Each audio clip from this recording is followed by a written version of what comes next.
This doesn't need to feed and fuel the soap opera that surrounds the royal family. That is not their interest. That is not their business. And whether that is in the interest of tabloids and newspapers around the world is another matter. Jonathan, can you explain why the palace would want to keep the investigation between themselves and the Meghan Markle bullying allegations under wraps? They said that this is officially buried. So what exactly does this mean?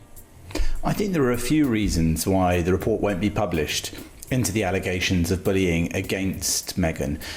Mostly it's because I think it would be wholly inappropriate for them to publish the report. The report was paid for privately by the Queen and was conducted by an independent law firm. And I think they'll keep it private now to protect the privacy of those people who took part and to limit tensions between the Sussexes and the palace. Let's remember that I think in any workplace, if there were an internal inquiry into bullying allegations, it would seem totally inappropriate for it to be then splashed across the press, to have the names of the people involved in articles, to have people speculating about their lives, about what happened in the office where the bullying took place or alleged bullying. I think it would just not be an appropriate thing to do to safeguard those people's well-being. And I think the same applies to the relationship between the palace and Meghan herself. I don't think it's going to do anyone any favours if they start to put all this out there now and start to inflame anger between the two parties.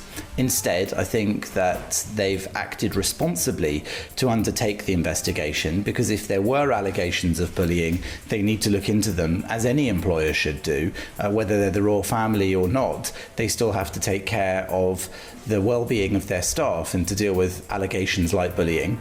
And I think they are then going to take on board the report and see what they can do internally to make sure that this sort of thing in future is less likely to be a problem for staff members.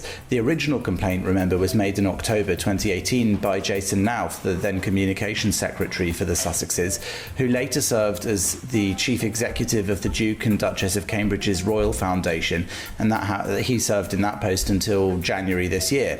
In a formal complaint, Prince William's then private secretary and the senior courtier in the household said, "I'm very concerned that the Duchess was able to bully two PAs out of the household in the past year." So it is a very serious allegation. In fact, he went on to describe her behaviour as totally unacceptable, adding that the Duchess always seemed intent on having someone in her sights. And he remained concerned, he said, that nothing will be done. I think bearing all that in mind, the palace had no option really but to investigate these bullying allegations. And now that they've got the investigation done, they have their position on the allegations, and they're able to put in place modifications internally for the safeguarding of staff within the palace, and that's really where this should end. I don't think it should be released into public. This doesn't need to feed and fuel the soap opera that surrounds the royal family. That is not their interest. That is not their business. And whether that is in the interest of tabloids and newspapers around the world is another matter. That's not who they were trying to serve in carrying out this investigation and this report. Hey everyone, I'm Christina Garibaldi, the host of Us Weekly Celebrity Coverage. Don't forget to hit subscribe for the latest celebrity news, tips, and video. And for much more content, make sure you head on over to usmagazine.com, the official home of Us Weekly Magazine.